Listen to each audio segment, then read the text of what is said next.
To busy London, in the time of our good Queen Elizabeth, came Italian actors bringing with them a new comedy form, the commedia, used improvisation, stock characters, and all were masked on stage. Even Master Shakespeare would borrow from this. On such history our story is hung.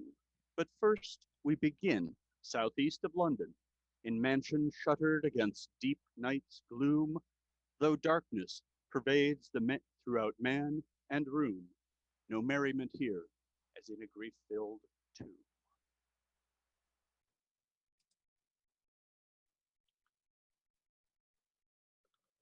The house, it stands devoid of life, along yon lonely lane. So to my love, who lies within,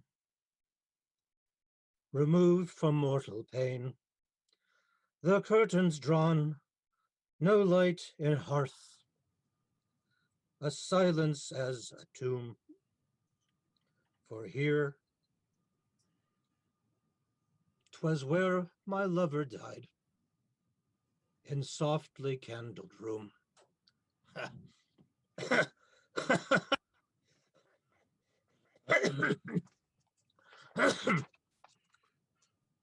My poor master. Is the Baroness? Deceased? No, no, I was merely grieving, steeling myself for what must surely come. Brave and good master, is there anything you need of me for which I should attend? Yes, faithful Bloodknot. Here is a message.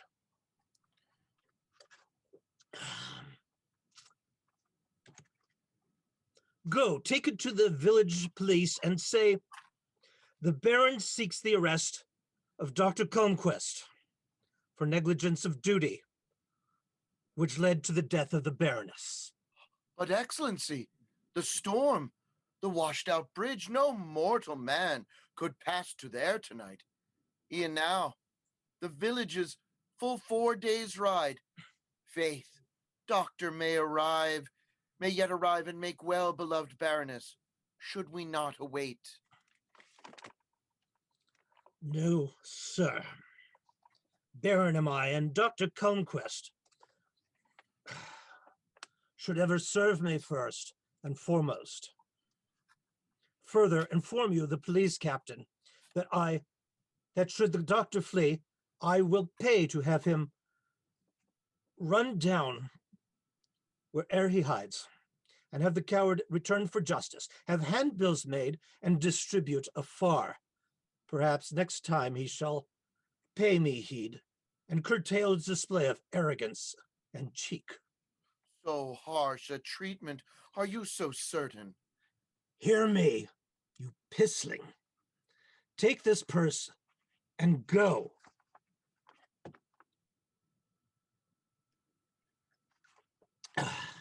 Carry out my will.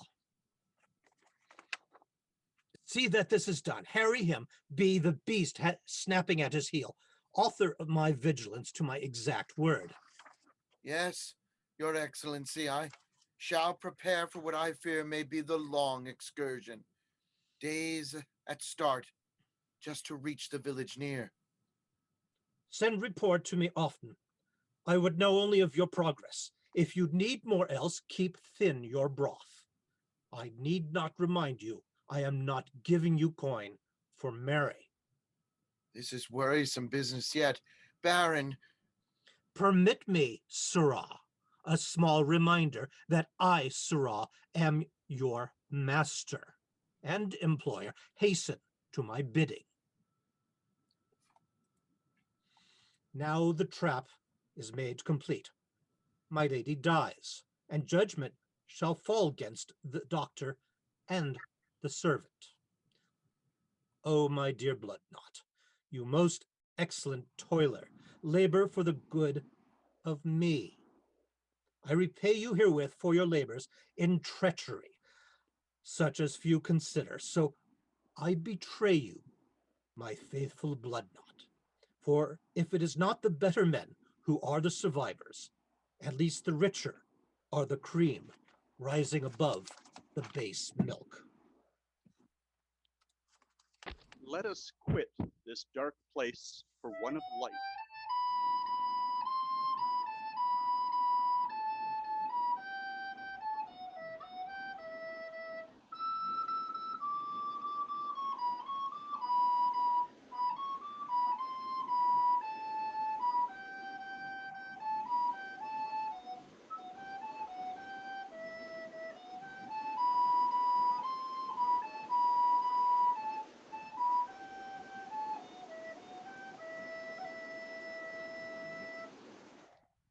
Again, let us quit the Baron's dark residence for a place of light, with people gathered by a road to town, 4 miles away and 23 years on. 4 miles away and 23 years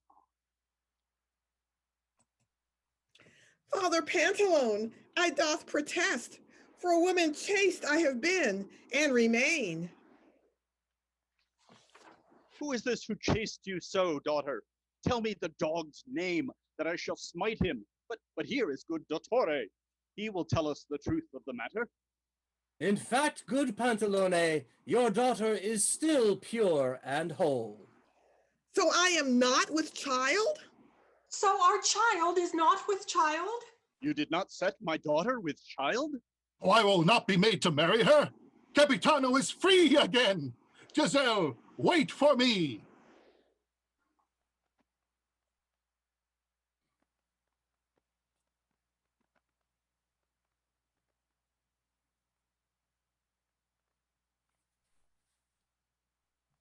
So 'tis, my friends, that all is well. To each their hope reward in our little tale. Though but a fiction, there is still moral to be learned. Gluttony and indigestion may lead us to delicate question in this, our humble scene. Like the apples, 'twere consumed too green. When one indulges enough to bust, top lower they may, a ton of trust.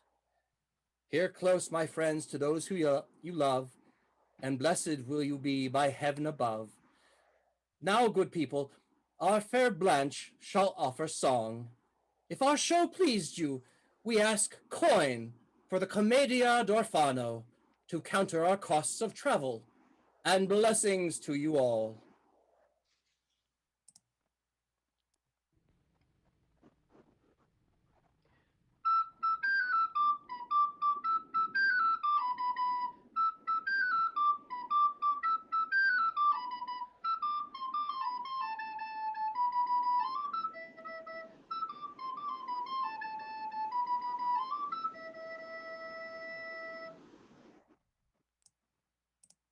They seem a welcoming mob of groundlings.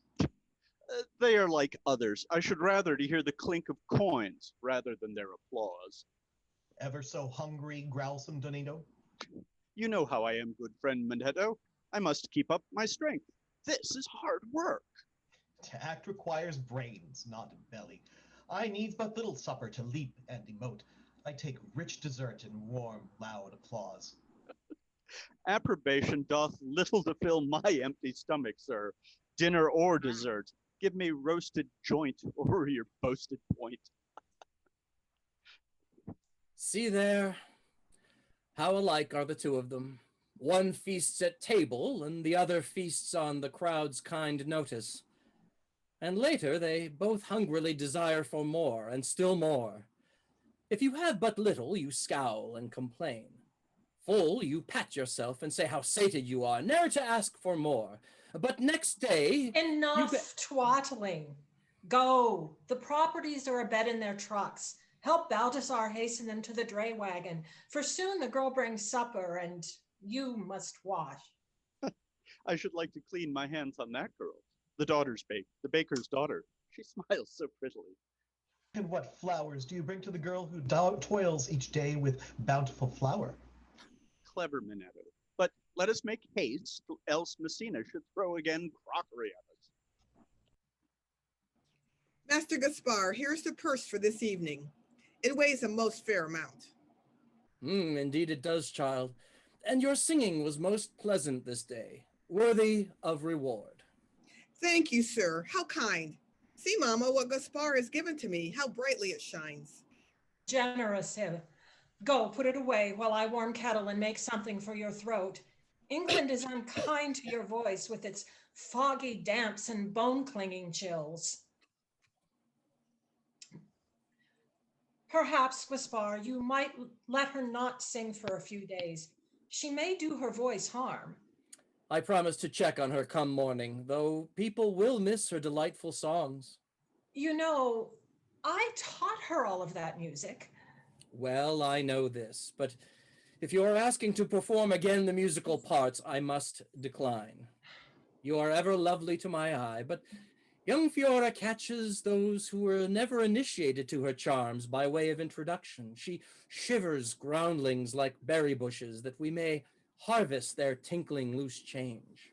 Such a man you are, whoring my daughter. Who is closely guarded by the entire troop, especially our good Baldassar, of whom I'm quite certain would remove the arms of any who came much too close to fair Fiora, his fiancée-to-be. Someone approaches. Dinner arrives. Gaspar, give the girl courtesy coin while I sound the call that food is tabled. And so I shall. Come, child, I will pay you your labor's worth. Tell me, have you a name? I am Catherine, sir, named by my father. A fine name. Shows he has good name sense. I expect your mother is a kind woman? Sadly, my mother died when I was young.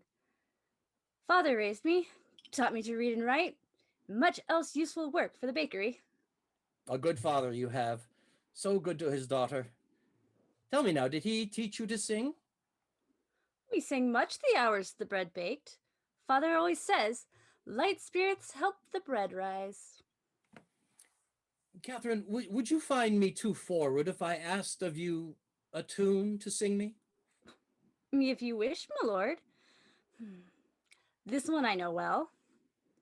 The meadowlark, he sings his song, off in the sun-washed glen. He has a lovely voice, don't you think? Always pretty singing, all hours. What say you, sir? Squire Tate, forgive, I have other chores. Such haste. Oh, well. She is nervous and an impetuous child, but well she sings, yes? Unfortunate, though, the interruption, my lord. Did you say you are the Squire Tate? Indeed, sir, I am he, Squire Tate, landowner and master of this region, such as his. Well met, sir. A pleasure. No pleasure, mine, sir. What manner of apparition are you, that I find with 2 wagons and persons set on this clearing near my town square, much as a port receives strange vessels of unknown home or provenance? Your name and business, then? Forgive, sir. My name is Gaspar, leader of the Commedia d'Orfano. A new name for gypsies and vagabonds. Professionals we are, my lord, no mere wandering minstrels who beggar with poor tune. Two, neither low cut-purse nor highwaymen.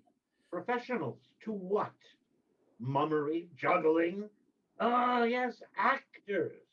Worse than vagrants and thieves. Not so, sir. This writ should make it all plain. I see you come from Genoa. How close does that city lie to the Bishop of Rome? Hardly close at all. And Genoa was only our last address. We do travel much. Ours is a tinker's trade, offered to all towns and villages, and often we are asked back. As I said, vagabonds. Who is this lord who signs his documents with so much flourish? Lord Kavanaugh is our sponsor. He saw us in performance and invited us to London and to tour outlying towns and villages as a novelty. He rode with the troupe until 2 days ago, when he received message as regards his business. We expect only to tarry for 2 or 3 days in this your fine hamlet, sir. Pretty story you do tell, if true. Though anyone can pen a document. I write fictions, sir, not forgeries. Mayhaps so, Gaspar. I expect you to take your plays to our church to gain approval. We met with Father Thomas on the road as we approached town. We discussed the troupe that we would perform a morality play tomorrow, followed the next evening by a commedia of my own making. I gave him copies of both works to read, along with donations for the good of the church. He then wrote a grant, his signature here. I should like to read your work for to judge whether my townsfolk should give it witness.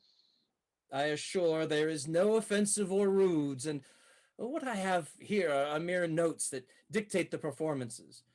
The morality play cleaves close to scripture, and the commedia is but a theme from which our characters may improvisation and expand upon. But I stopped at your house after seeing Father Thomas. The man who answered said that you were on a return journey. We could have talked at much greater length then. I was attending to a matter with one of my tenants. You speak English well. Are all Italians such fair linguists now? I am an actor. I adapt to my part, which just now involves being interrogated in an English village by a gentleman who will not sit, but instead hovers o'er like a well-dressed bird of prey sighting dinner. Indeed. Your gray hairs pose wisdom and age. Tell me for my notes, just what is your age? Why, age of reason and enlightenment. Of my own years, I've left behind middle age only for long days, for to dwell and ponder whether I regret experiences I pursued not in youth, more than all those experiences in which I indulged. Evasive Gaspar, you take me for a fool. Indeed not, good squire. My troop has a fool. We have no wish to acquire another. Enough of this. Know the county sheriff I informed of your people and wagons. He replied by sending 2 of his men. I pay them well to keep me informed. In this way, I keep this town protected from stray influence and corrupt ideas. Tell me then of this abrupt interest you seem to have in the baker's daughter. Only that Fiora, who performed today as Blanche in our play, and who sings as we clear our properties from the staging space, exhibits a rough creeping into her voice that suggests a need to keep her from vocalizing. Thus it is that I thought to offer the job to some local girl for compensation. Only a few days. Catherine is young, impressionable. Her father can ill afford to lose her. If keep you to your word, then ask her father his permission. Then I too may accede. I shall be watching whilst you tarry here. After your scenes, eat, sleep, then be on your way. Exercise caution, or I shall give word for your arrest, and your bullets will be rended apart like peabody and scattered.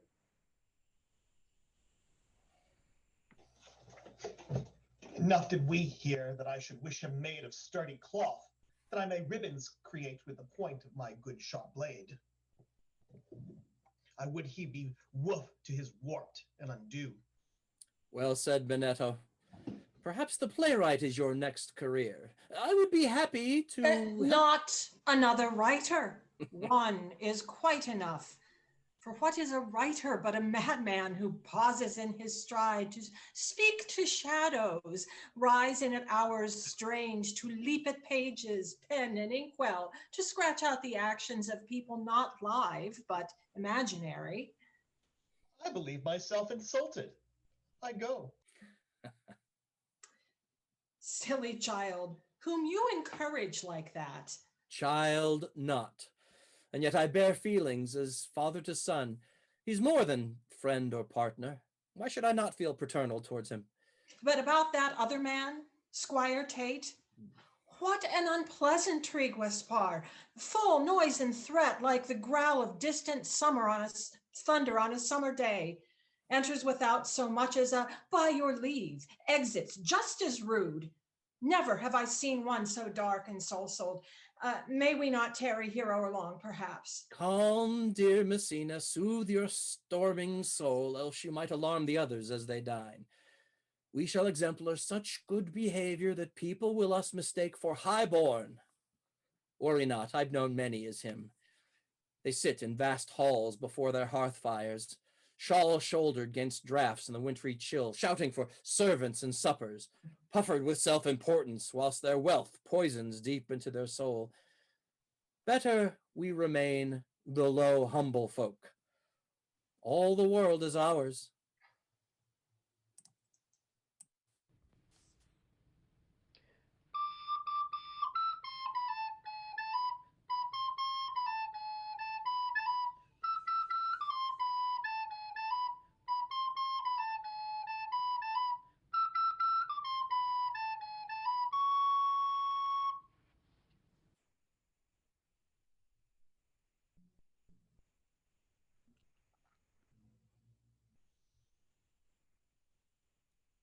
Accost me in the alleyway this morning. What are you? Cutpurse, too, or highwayman?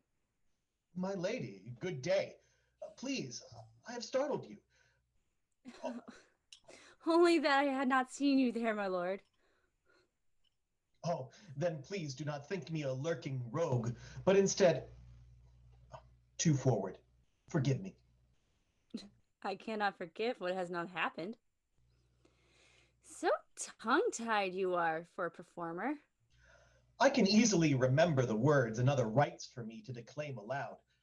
Expressing mine own thoughts is a greater task. Ideas occur in my head, and then they rush to flood in my mouth where they catch, snag, and tumble on my teeth. Again, apologies. Do not think I know not this act of speech. Other men have approached me in same fashion, stammering, stuttering, sweat on their brow. They wish to spend time with me, proffer gifts, take walks, and murmur romantic lyric in hope of turning my heart towards them.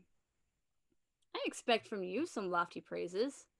Go, compare my hair to summer golds, my eyes to the stars, sonnets and sighings, verses and prosed words.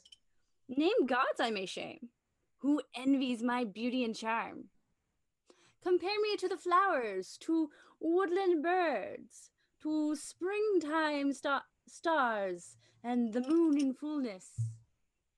My cheeks like snow, my lips like strawberries. My movements are a menagerie of beasts. The cat, the doe, or a trout-like sleekness. Do creatures envy me? Or flowers as I pass? Ascribe to me all your dreams and futures. Come, say your intent. Do please star again. I grant second chance. I am generous. Do not stand with your mouth yawning agape. Speak your woos and be done, or quit this. Has this storm end? Tempests I have withstood, but not so chill as you are hurling. Perhaps I should await for air's return to this becobbled concourse, or I falter. Do you mock me, sir?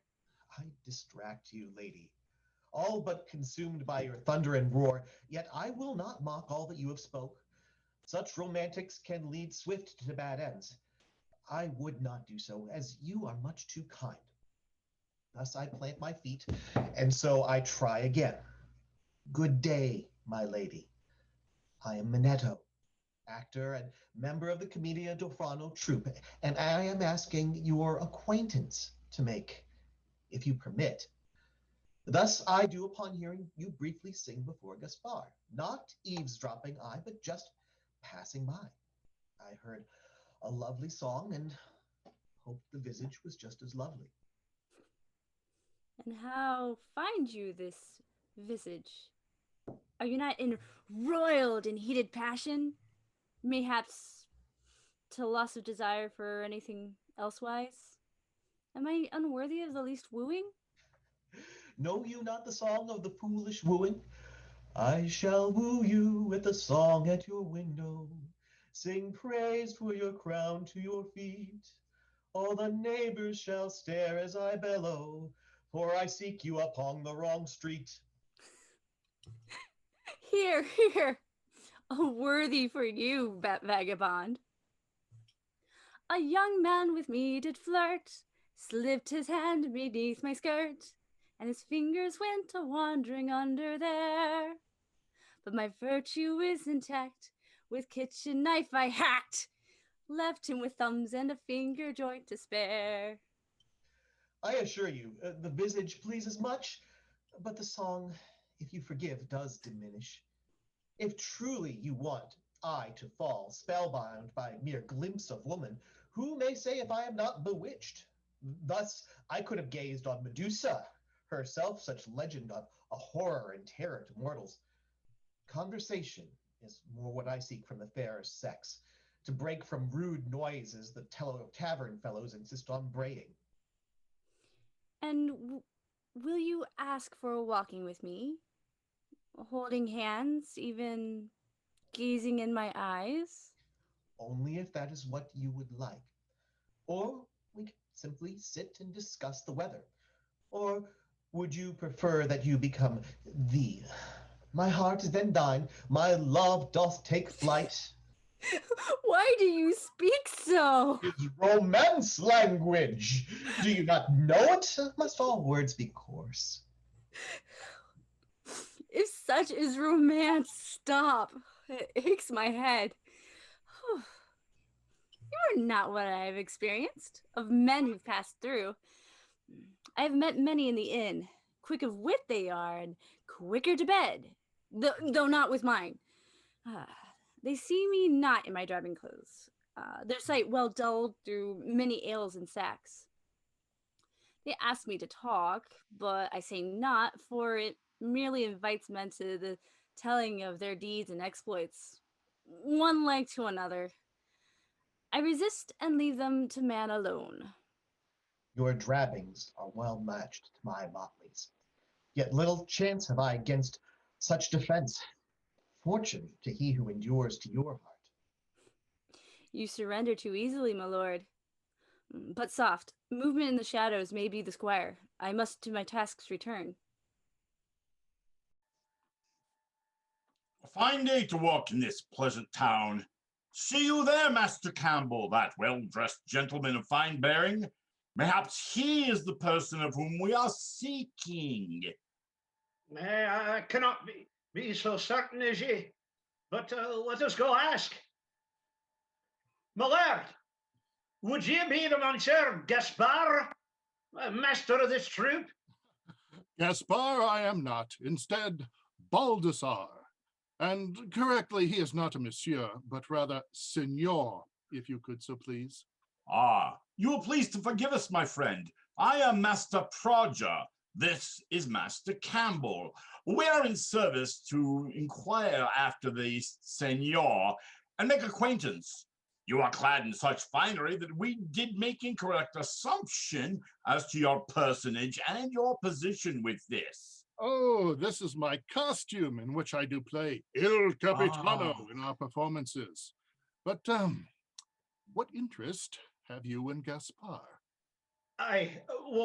Commission we are to confirm the well-being of your foreign folk, and that no problems might arise in your stay. See you. What Master Campbell means is that we are here to keep peaceful behavior. We do not often have guests of such distance pass through these fair lands. There must be no crimes. Crimes against my folk? Or do you suggest we are robbers and secret murderers come to steal cattle and kill men in sleep? Well. Nay, my lord. This is the precaution that assigns us to our duty for the town, and salary paid by Squire Tate. Now my understanding is well complete. But sirs, Gaspar is nearer to mid-camp, where we will later rehearse for our show. Remiss would I be if I did not offer welcome for you both to remain and watch. How very kind of you, sir. Or may I say, Il Capitano. We will make our way there soon. after we look around the camp. He's pleasant enough, eh, Master Campbell? Ah, coxcomb, say I. You cannot trust these foreign actors. They has funny habits. They arrive with the Corbies, roost and go, leaving us with broken crocks and mayhem. It is us that will find some wrongness, or Dugald Campbell is nay but a Christmas pudding. I should say I would know more what you know. Maybe just my bones. But task goes again, my usual way of things, watching people. But this day is warm, and parched is my throat. Let us a wee stop to take afore we further on this investigating.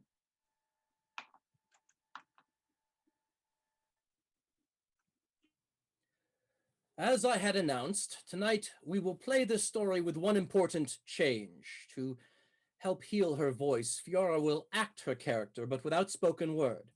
The telling will provide explanation. Let us try this from when Capitano returns the first time. Begin, Baldassar.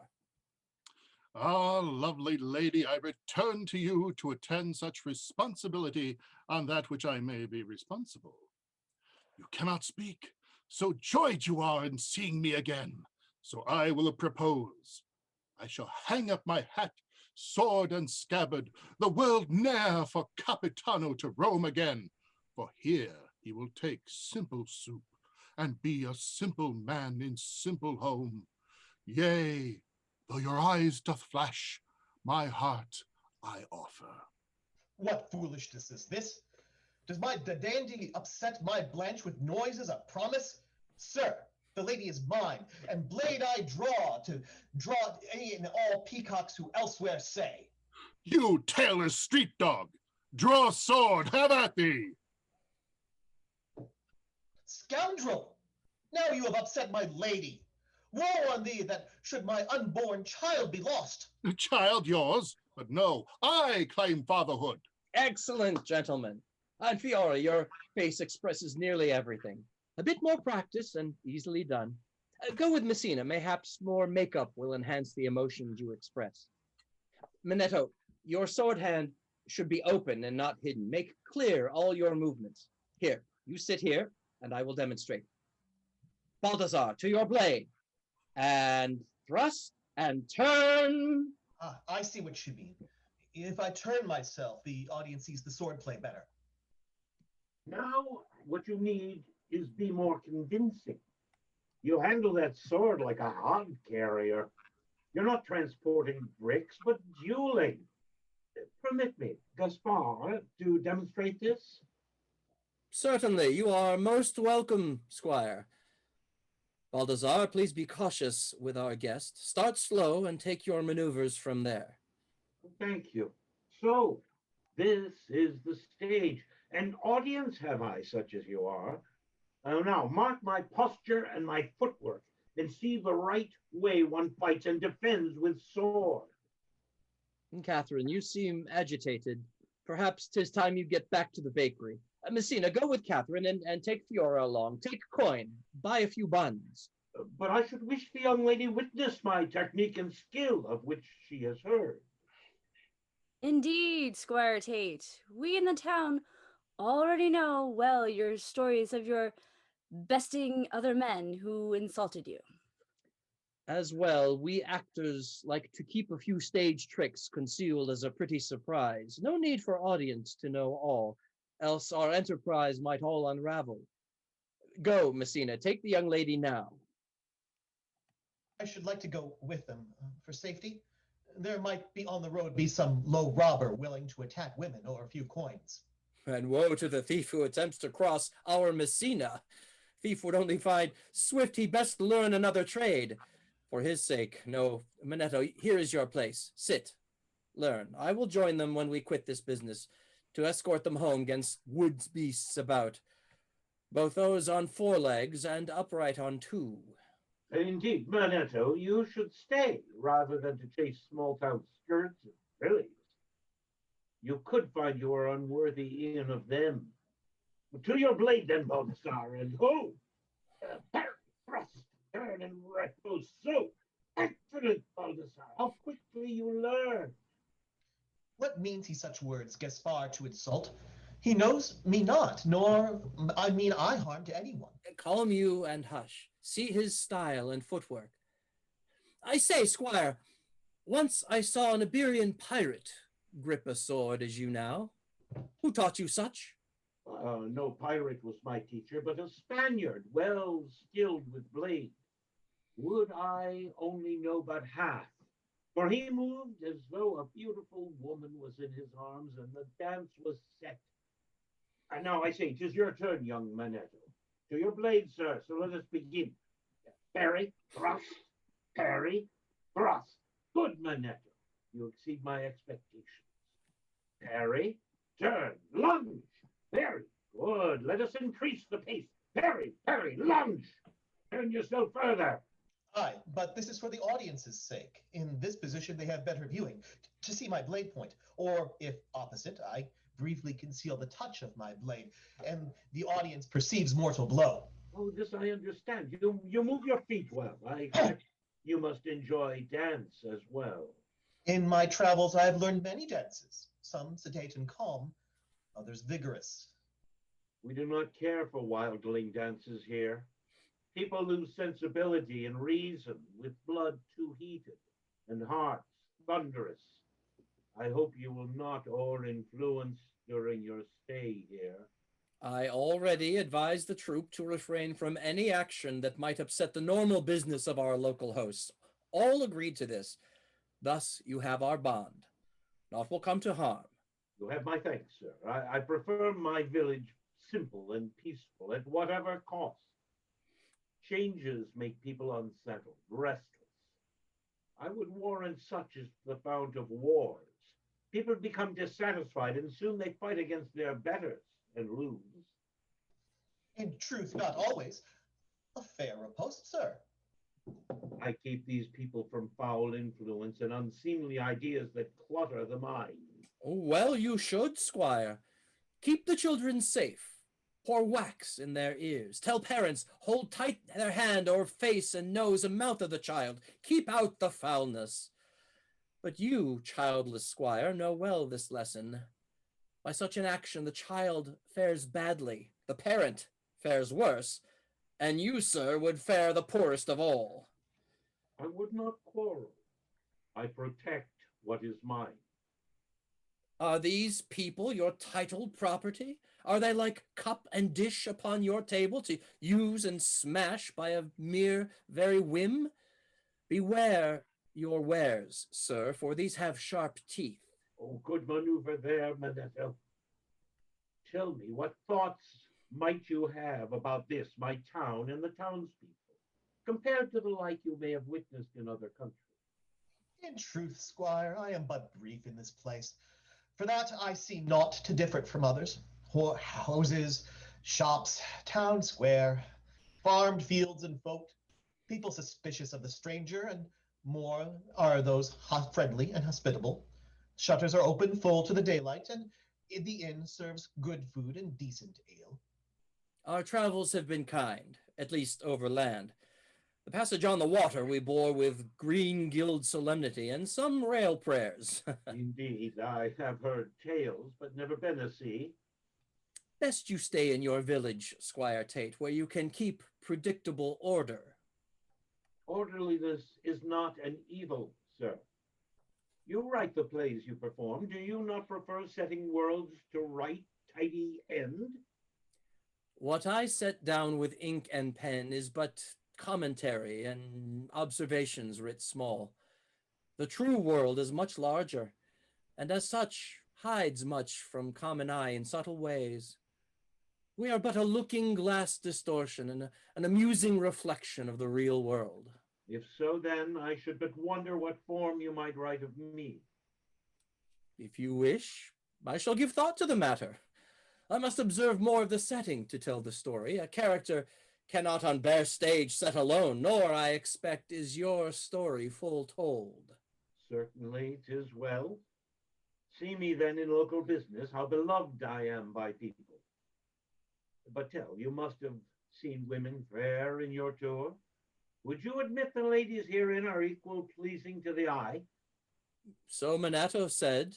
Squire, we arrived only but yesterday morn. Are you offering to trot women out as county fair beasts that we should inspect their teeth and withers? And why not? They are as removed from me as cattle in the sheds. Merely I need to see them fed and content, and all is well. Well, nevertheless, I apologize for my last remark. I wish not to demean the men and women who live and work here. No insult did I intend on your good town. No, it was merely that one of my friends commented that she saw Manetto with young Catherine yesterday morning. Ah, Manetto, you let your point drop here. Only for a moment to catch my breath, Squire. Ah, you should be careful. An opponent could take the advantage and attack you. Ah! You assault a guest? Refrain, sir, and cease. Let me see to the wound, Manetto. That is but a scratch. And a warning that a guest should leave alone that which is not for the taking. How fortunate that Squire keeps his blade sharp. This will bleed much, but should be quick to heal. Now sheathe your tempers. Great heat harms metal. We quit this lesson and retire for the nonce. Well, play you the role of Dr. Gaspar. Leader of this troop am I, and so as such it is well my interest to keep them in health. I take my leave then. Though hirelings maintain vigilance for me, have you met them yet? Indeed have I. We made acquaintance but little more than hour past at the alehouse. Friendly good fellows, but I should wonder how they came to you in this assignment. A simple mathematic. You come from Italy. Prodger is Welsh, Campbell is Scot. They are the two most foreign people we have, best suited to watch foreign people. 'Tis then a matter of mere cupidity, than it is such complex Euclidity. And I better perceive your stupidity. Until your performance, gentlemen, good day.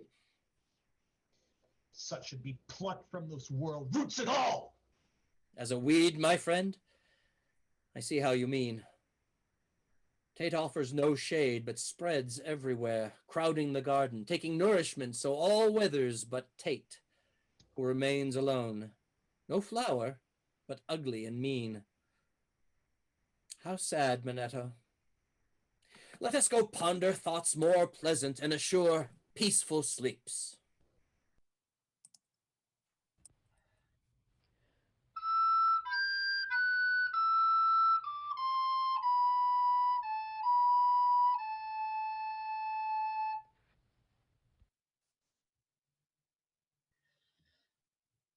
Such lovely lands and leas here, but were not roads more direct return to your bake shop? I am short of breath. The bakery lies on opposite side of the village, so it's closer to clear running stream. The water from wells father will not use, and this walk assures a chance to freely talk, for the village doors may be closed, but whispers penetrate thickest barriers. Here is privacy. Brought me here for questions. Now, answers I may have, but permit me concern over the cost. There is no coin to this, no danger. Yet, please tell me of this world beyond the village. Few visitors come through here, and news less so. The world. I have but limited knowledge of so vast a scope, but I assure you, it is as ever was. People in peaceful trade, others waging wars, new inventions and new philosophies. Lovers still romance, and tyrants yet rise and fall in their way. And what of yourselves, you acting women? How is this condoned? How does your husband, Gaspar, permit such frivolous labors? Dear child, Gaspar is no husband to me. What? You're close with a man without a ring? And Fiora, is she born out of wedlock? Hush and calm, else you further insult us. Would you have brought us here to so accuse and condemn on false pretense? To explain, it is 2 decades since the Signore Alessandro came to England from Venice for business with my father. We met, and we met more times. He asked father for my hand. Father consented, and we wed. 1 year later was my Fiora born. After, we 3 traveled to warm Italy. Ah, you are English born. That would then explain how it is you speak with so clear your tongue. So happy were we. Oh, there was a troupe of actors who often performed on our street, and we became patrons.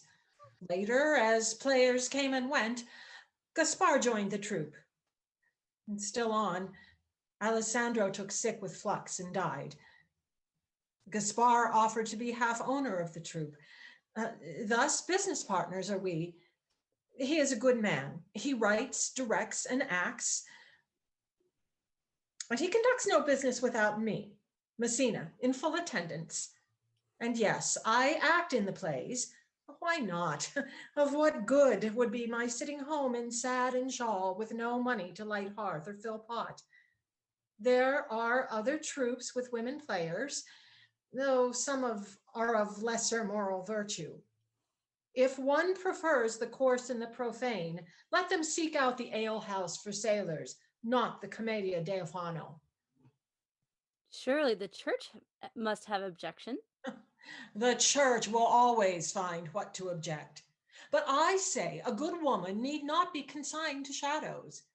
See to your monarch, praiseworthy she is, reigns despite ill words. Think she weak and a heretic? Fear her, I am told, should you say to her such thoughts. Her place is a throne, and England well by it.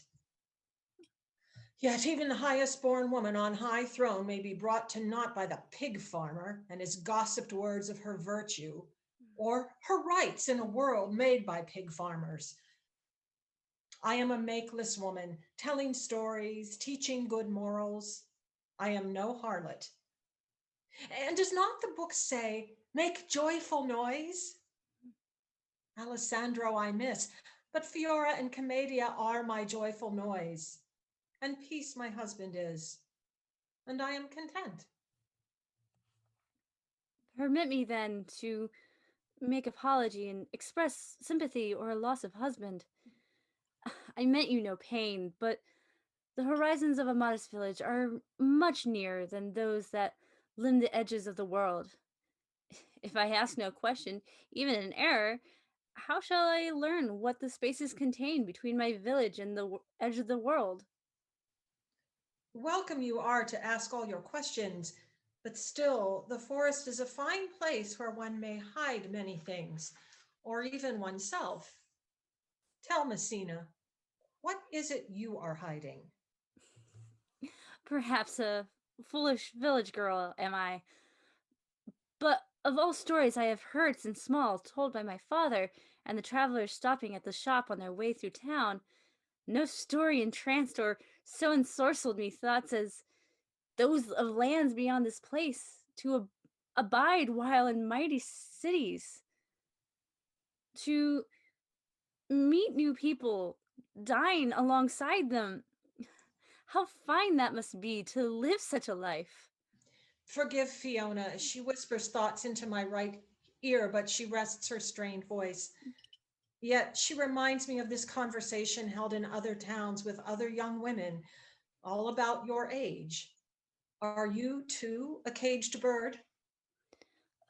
Oh, were I given wings, I should fly from here, swiftly as wing and wind would carry me. Settle again on your pretty branch perch, and I shall tell you a few travel tales. Yes, Fiora, you can add comment too. The destinations may be enchanting, and the people there all magical, but know that the teller gives just a version. They interpret as best they can, and yet the telling may not bear accuracy. More so, between towns and cities are roads, rough to the rider, and sometimes homes to thieves, highwaymen, and unsavory pilgrims. Would you, a lone girl, go forth and travel? Then cut your own throat now. It would be kinder than be subject to cruel sailors and brutes. Such men have been at the end. I know them, and they're kind. Father taught me what to do. And always whispers about who you are and what manner of girl rides out alone. For surely you must be mad, or a whore. Oh, perhaps innkeepers will let you a bed, but most likely theirs. And scream not, dear child, no one will come to your aid, but turn aside.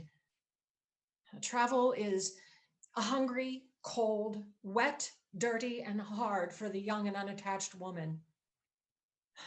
See Fiora weep? She knows. Oh, she knows. And if I should wait until I marry? Then love and wed a man with the strength of 10, will not to protect you so much as lessen the temptation. Men will have to kill him before they come for you and your road purse. Such is your advantage, for you have Manetto, Danino, and Baldassar. 'Tis easy with a troop, strong men for defense. Nor have I mentioned that the least misstep in the strange place a woman makes will lead to accusations of witchcraft against her and a swift binding to the burning post. Yes, grim the picture is that I offer, yet truth, travel is not always so bad, else the roads would be deep in bodies dead. But you are young, soft, and female in flesh, a target too easy for the villain vile. I cannot any less than speak caution. I have suspected such, but from your lips I feel horrors afresh. And too, I find sadness, for I have yet less hope to avoid marriage to Squire Tate, who sees fit to acquire me as some property he declares to be his. And if I do not give him my consent, he will take away the bakery from father, even should people protest it. And the forest yields yet another secret. A horrible man that forces his will so, worse still that laws that look away from such. My dear child, were I a sorceress, I would quickly give you the wings you wish for, that you may fly away this moment. But all I can do is offer prayers against your sad bindings and obligations. Think no further this for me, Messina. Silent Fiora, please dry away tears. I've wept for hours enough for all of us. Something may yet come to change my fate, but for now we need to get me home and you back to Gaspar. He would surely worry, and you have the show for to make ready. A question, Catherine. You speak of village where my eye sees a town in full measure. Cannot the eye see different from heart? Since my childhood, I know each person, each tree, and every building that stands here, yet every village to me in my heart.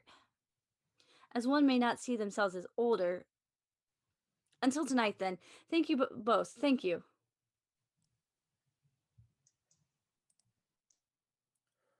All in readiness, let us thus begin. Signor and signore, tonight, by the kind permission of your good cleric and a most gracious grant from your most noble Squire Tate, does my troop present this evening a telling of the story of Noah and the flood. Now, fear not, we shall not raise waters to drown your town and all who dwell within, yet still there is one matter our commedia cannot do alone. Now, I shall play Noah, and the troop shall be wife and sons, except Fiora, who will be a silent angel. But our telling lacks animals, and so to that end we have masks to distribute. Here, Kathleen will be the dove the Lord sends, with the olive branch of peace and newness. You too, would you be sheep? Ah, grazie, thank you. You, my young sir, wouldst a fine lion make. Mayhaps this lady would consent to be your lioness for our humble playing? You two, gentlemen, I think, would be best as the asses, beasts strong, noble, and hard-working. I see we have geese, Now there are 2 dogs, cattle, horses. Cat, what remains we here? Ah, Squire Tate, if you will, don this, a mask of the snake, a creature made reviled by the book of Genesis, yet still permitted to survive the flood. For 'twas the will of the Lord that the snake should yet exist in service to others. Yes, true, there are snakes who would do man harm, but we have learned which they are from others. We note their evils. So, with masks placed, a pause, then we begin.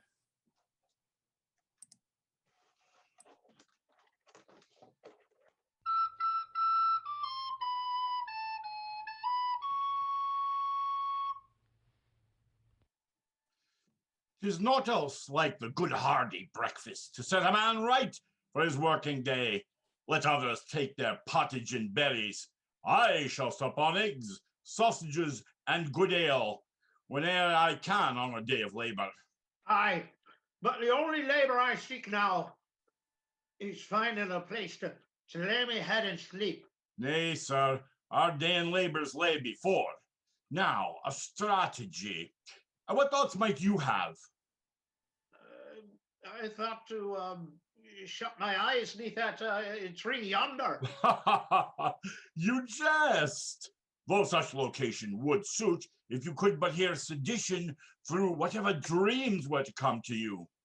Ah, but see you, there's our friend Baldassar. Clear our plates. He is a wonderful seat. Ho, Baldassar, will you come and join us? Master Prodger, Master Campbell, good day. Oh, they feed one well here. Perhaps yet too well. I cannot finish all this plate. But Master Campbell looks as a sinking ship about to heel over and go to the deep. Nay, nay, Master Campbell is thinking deep thoughts. Why, just before we saw you, he did pose the notion that yon tree might have a blight, and that he should go and make inspection.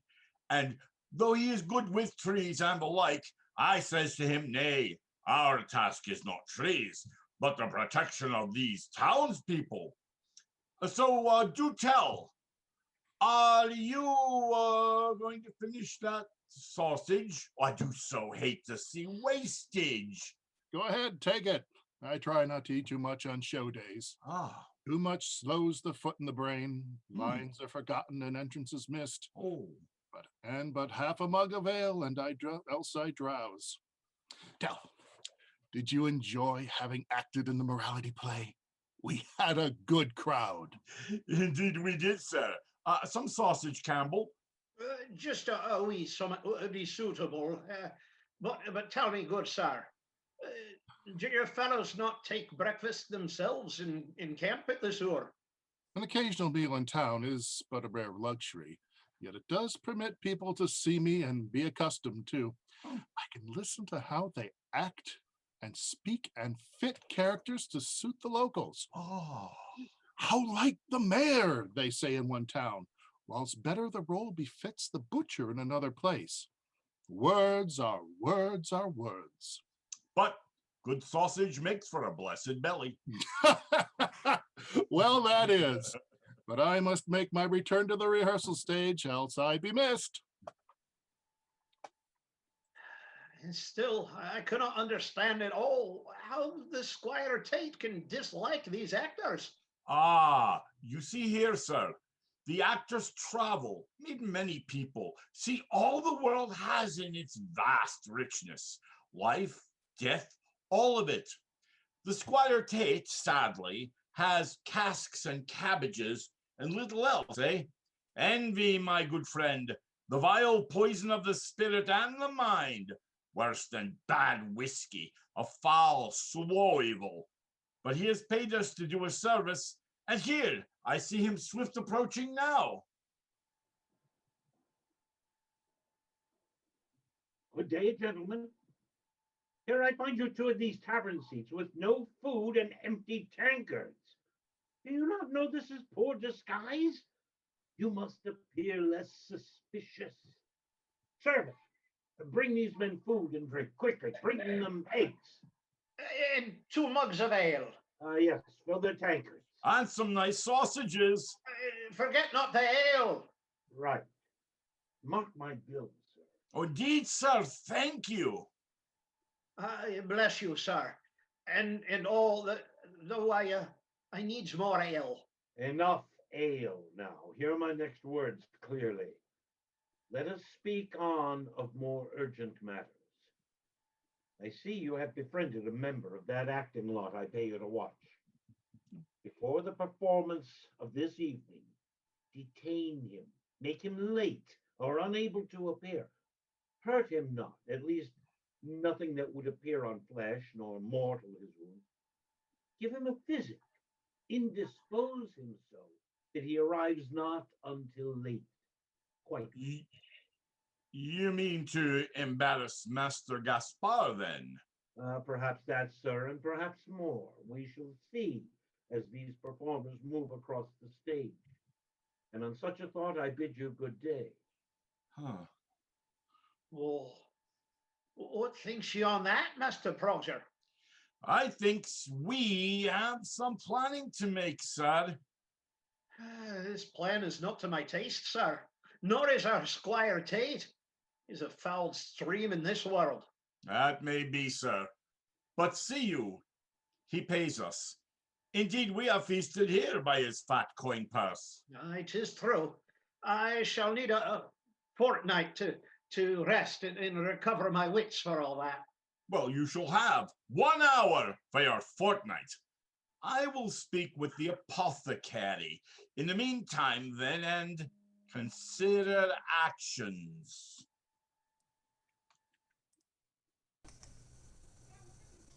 Careful with the pot, Minetto. Supper needs stay in.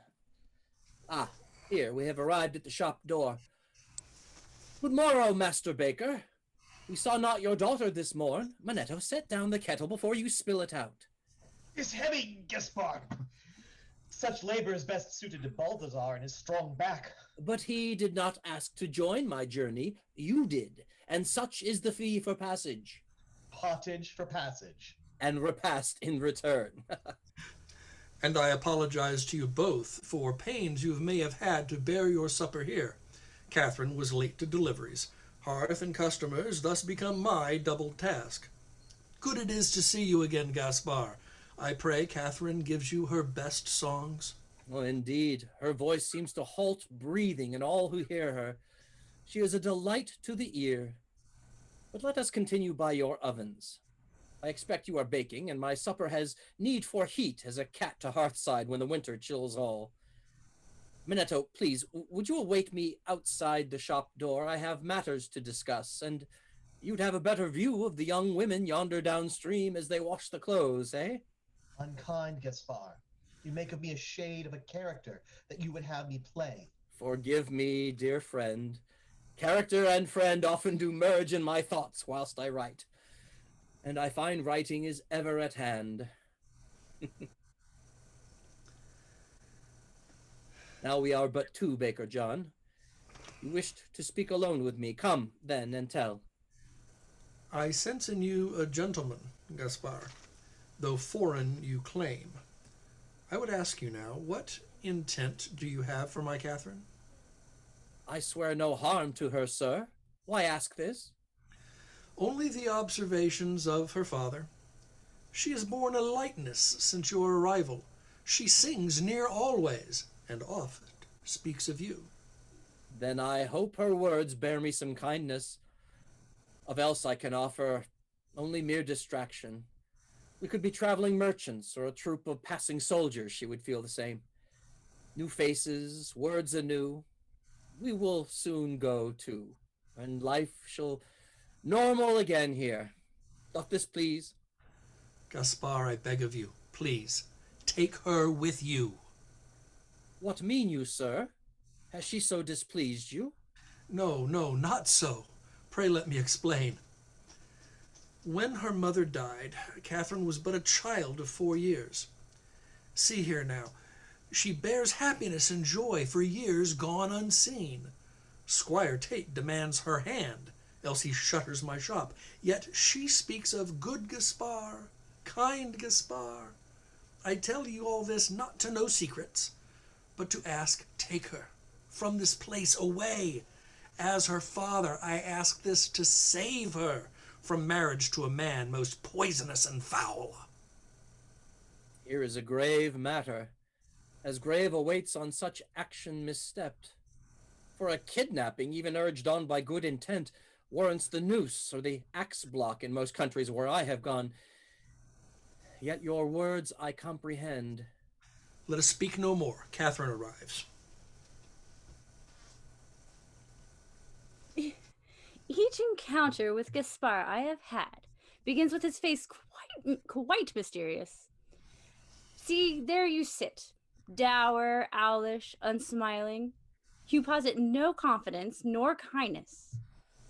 Pray, tell, sir, do I inspire such deep thoughts to transform Gaspar into this grim visage?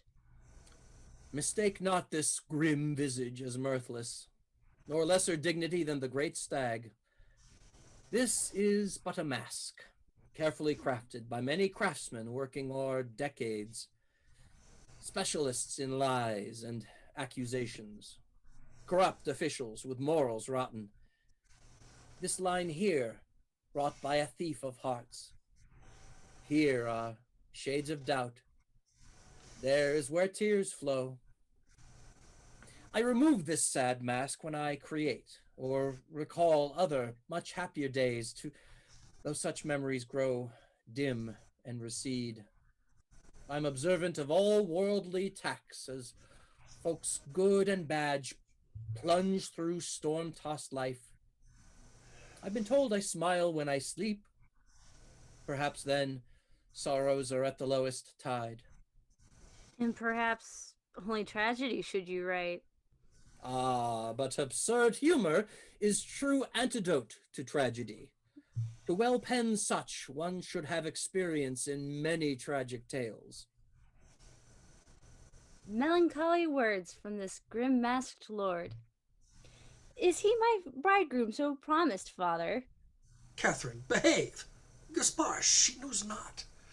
No, father. You spoke of finding means to prevent my wedding should the squire Tate, and I said I would not see you lose your business. There will come another way to resolve this. Gaspar is kind, but will not be the hero nor a substitute for my betrothal day. I see no noble white charger. He has no new fine armor for to fight for me.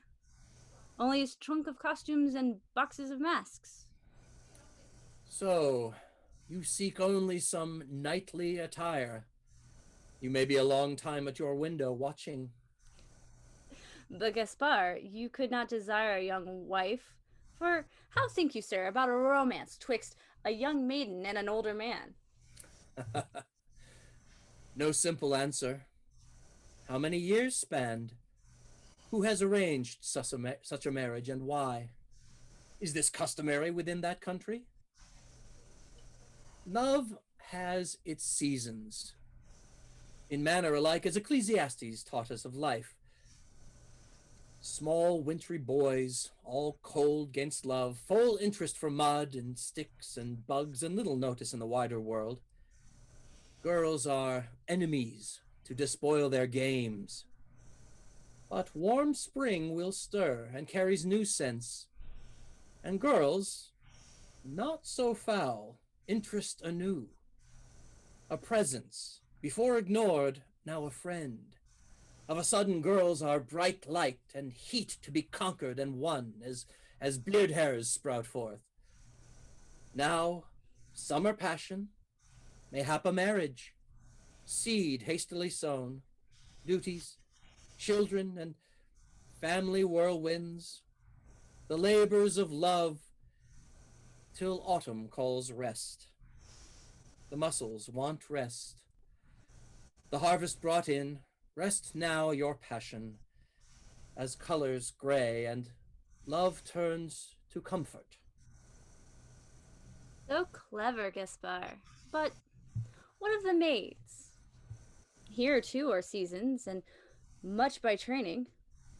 Little girls must be proper, soft and gentle, and meek. Such is the yoke towards marriage. Shame not yourself nor your family, else you be deemed slattern, and die alone and sad. Fie to this. Quick, I would correct the low fool who would think me servant for my gender.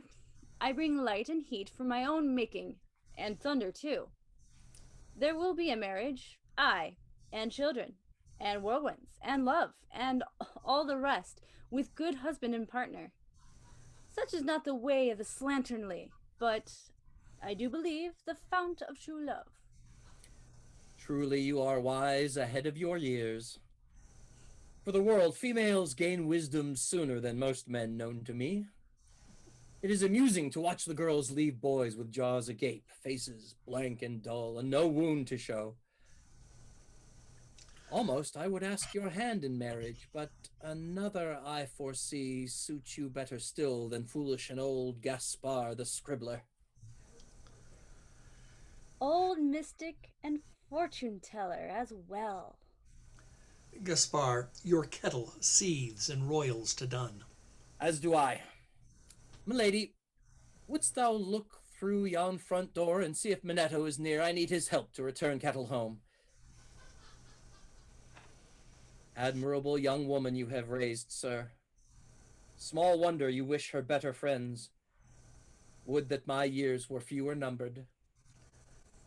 A sentiment voiced by most elders, yet let us leaven our age with dignity.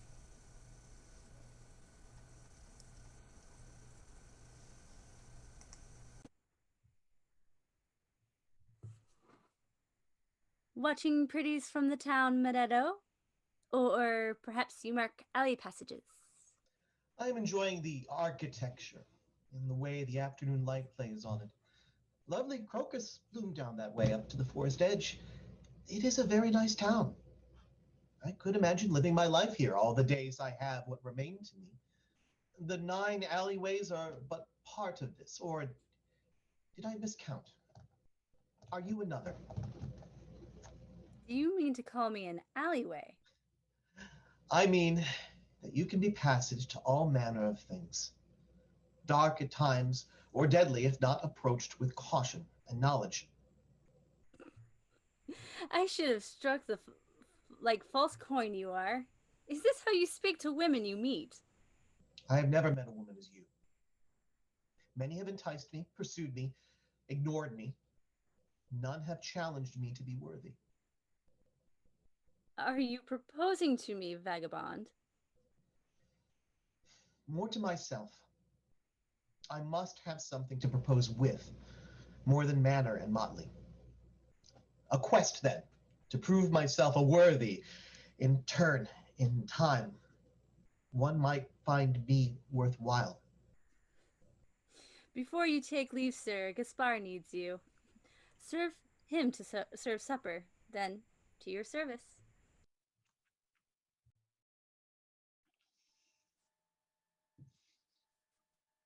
Here we tarried too long with friend Ale. We must to the play. The sun is setting. To the play, to the play. 'Tis too dark to play. Nay, nay, nay, they shall play by gleaming moonlight. What phase the moon say you, my friend Proger? Why, 'tis but full moon tonight, dear Count. A full moon, you say? 'Tis madness, madness. I see you. The moon face glowers already. Oh, glowers in the bowers. 'Tis but lunacy. On to it, Master Proger. Let us go. Perhaps the night air will clear our thoughts, make us good and upright gentlemen.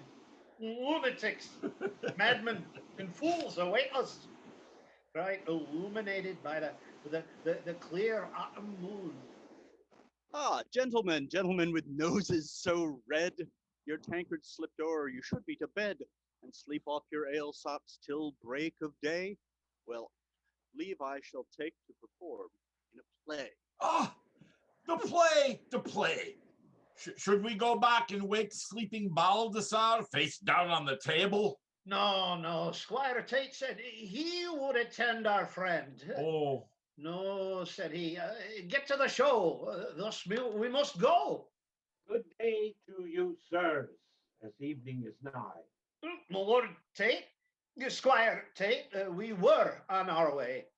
To the performance. My path winds there too. You two seem merry. Is your business done? Oh, well met, well met. Met and matched, see you. Our man rests soundly as a roe radish, as carrots and cabbage and crockery. is pickled in egg is graced the table.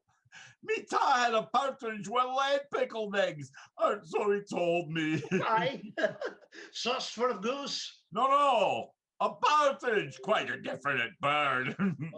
Chopped is what you are. A fine insult from a drunk ninnyhammer. How did I cask you? Have at it. Gentlemen, No, please now. Come on now. Gentlemen, be not so as curs brawling in the street. Oh, Drunk you both are, and as your employer, I demand you go. Straighten yourselves in your affairs that be, and make haste to the evening performance. Fine pair of men they are, as men might.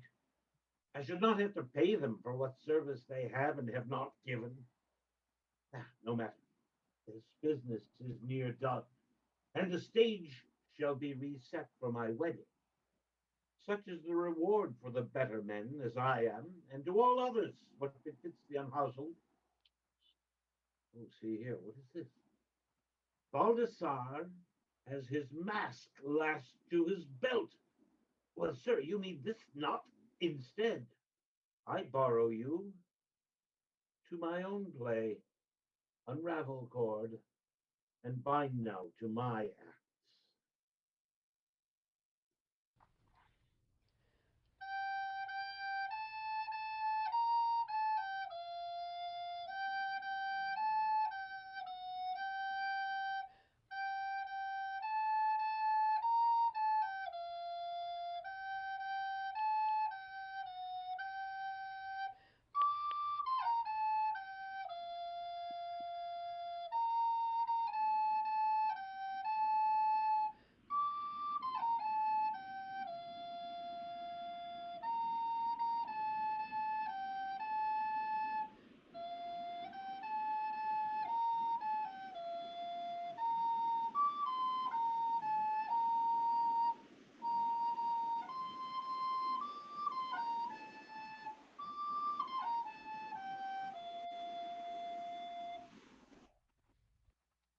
Signore et signore, my lords and ladies, noble guests and good gentles all.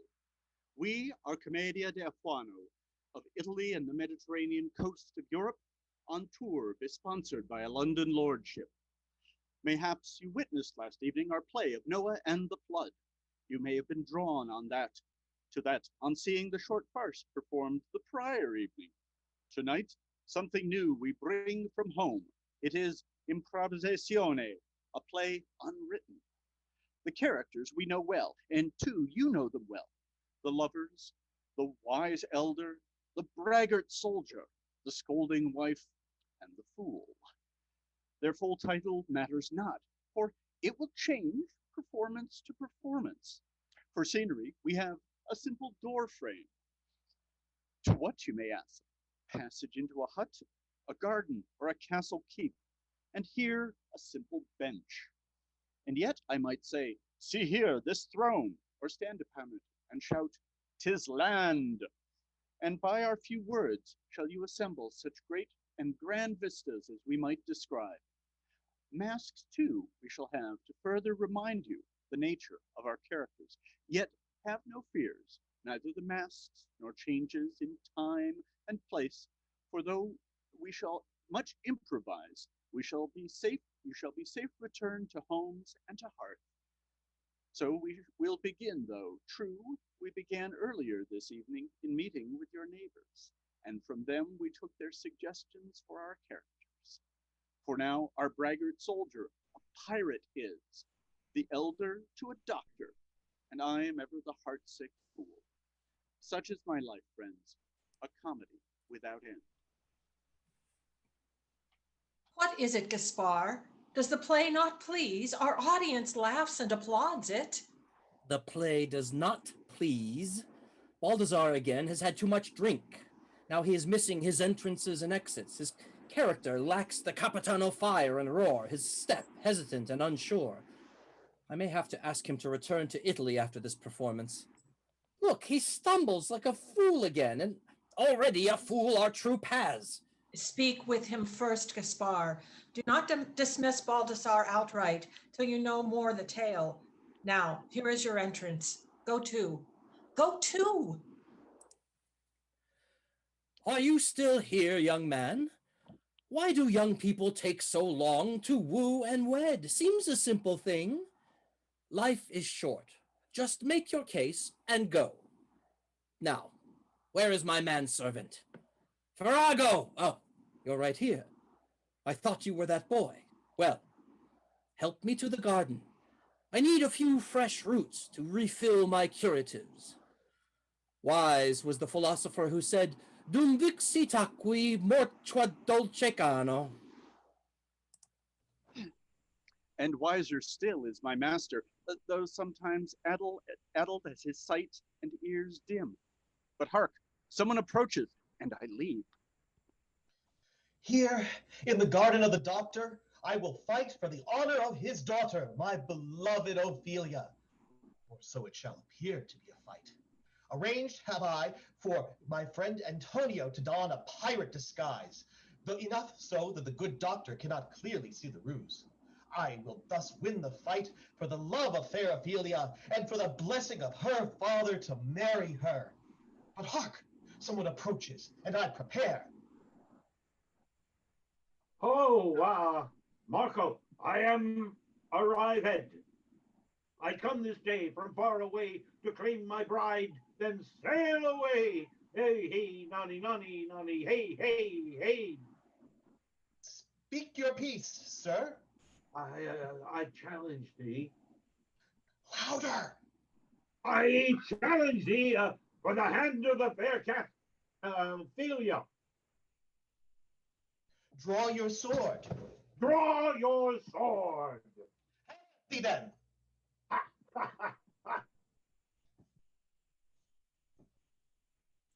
I see double, for I am there and here, yet all others seem singularly set. See, the doctor approaches with his family and servant. Let us fight convincingly. Is this fighting in mine own garden? Mind my roses, sirs. And how is the pommel like a pomegranate? Beauty is in the use when red juices flow red. This pirate insulted your daughter, sir, by claiming you would marry her. He is a foul sheepdog, a sniffle of a rogue, a weak excuse for a man. Still, he is a pirate, and a pirate may have treasure enough for a bridal cost. What say you, wife? Could a pirate make for a worthy son-in-law? But I can be worthier. See how I'm the better swordsman. Barely am I weary. See how he treads upon your roses, the rascal. Enough. I concede to you your Ophelia. Ha! I have bested you. Lay down your sword, sir. This sword do I set aside, or to draw mine own. As this play is done, I no more bear your gazes at my fair Catherine, and shall make end of your fool mockeries. Has all to madness gone? But no, I must make dagger low and my presence announce. The Iberian grip, Tate! Put down your sword! Ah! Ah!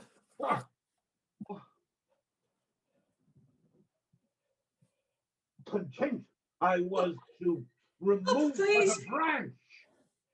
His Now steps I was swear far. them I, the entire shall die. Oh, oh.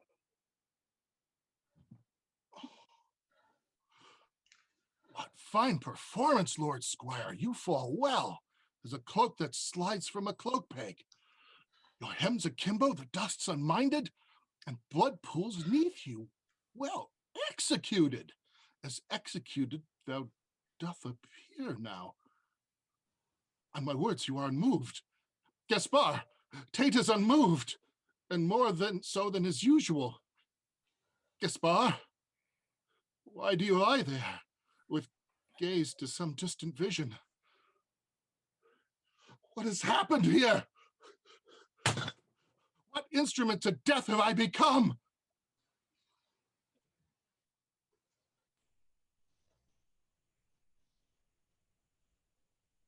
Why did the guiltless run as a frightened deer? No arrow have we knocked, no rate for him. Nay, no threat, me friends. But we have witnessed. Hear us. We saw all, and no Baldassar did not thrust, but bore weapon in defense. More his mind was fogged, such was our doing, though we had not such outcome intended. Still, mind you, we kept him to the low dose, in defiance of late instruction.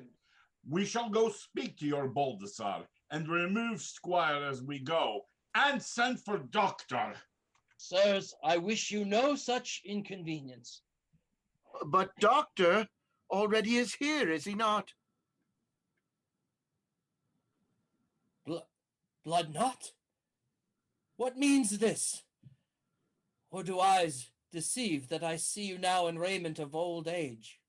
This is no costume, no mask do I wear. 'Tis but years and years of burden I bear. Forgive that the gates what were my vision have closed, but your voice I did recognize, clear and strong as memory serves. The Baron is no more, and missed quite little. After you left, he sent me to follow and watch your travels. But the Baroness rose from her sickbed enough to testify of murderous intent against her flesh by the Baron's hand. He was arrested, tried, and died at the end of gallows rope, whilst I, in my travels, took quite severe ill.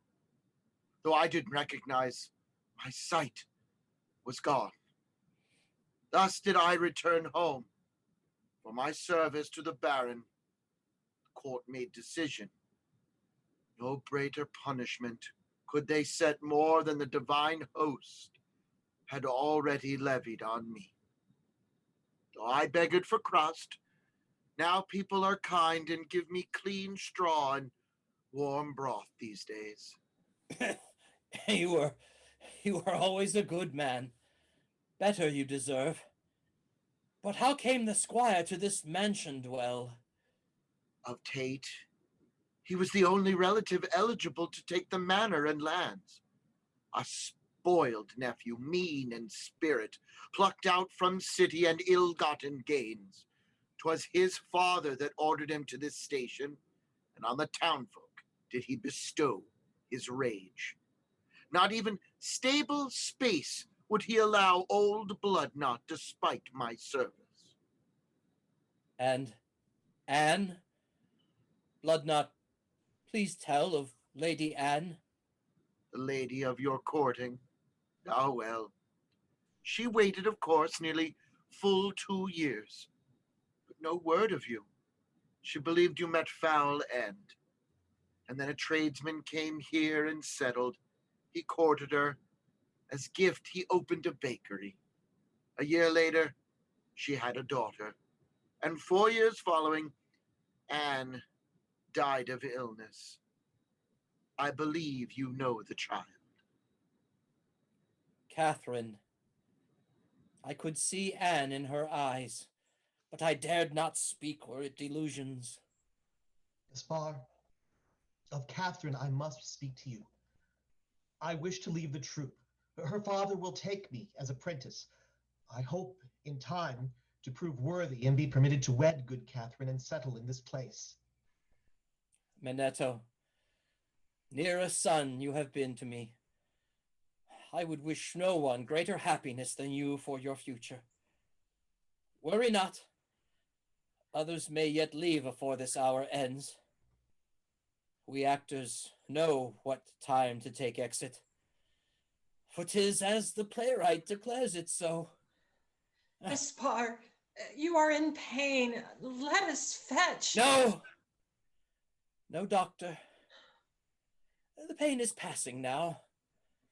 It seems, too, all other pains are ebbing as daylight dims to evening.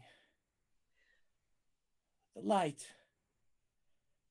Go, my friends, attend to the tasks at hand. Donino, make sure all is stowed proper. Be sharp now. There will be other shows. Gaspar, you taught me about parody. You said, we give people rest from pains and sorrows.